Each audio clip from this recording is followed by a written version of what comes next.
হ্যাঁ পিঙ্কি বলো। এই শোনো, দেখো আমার মা বাবা আমাকে জোর করে বিয়ে দিয়ে দিচ্ছে। আমি তোমাকে অনেক ভালোবাসি। দেখো আমি তোমাকে ছাড়া কিন্তু বাঁচবো না, তুমি কিছু একটা করো। তুমি এলে কি করতে চাও? আরে আমিও তো তোমাকে অনেক ভালোবাসি। আর তোমার আজকে বিয়ে মানে আমি তো কিছুই শুনলাম না, কিছুই জানলাম না। আচ্ছা দাঁড়াও, আমি তোমার জন্য সবকিছু করতে রাজি আছি। আমি আর তুমি ভাইগে যাবো, ভাইগে যা বিয়ে করবো। তুমি একটা কাজ করো, তোমার বাড়ির পাশে যে বাগানটা আছে তুমি খালি ওই জায়গাটায় আসো।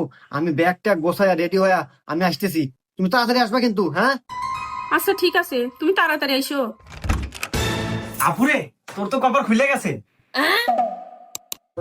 কেন, কি হয়েছে রে? আপুরে, শুনলাম দুলাভাই নাকি অনেক বড় লোক, সরকারি চাকরি করে, মাসে 1 লাখ টাকা বেতন পায়। তোক নাকি 10 ভরি স্বর্ণ দিব। আবার শুনলাম বিয়ের পরে হানি মনে নিয়ে যাবো, তাও আবার সুইজারল্যান্ড।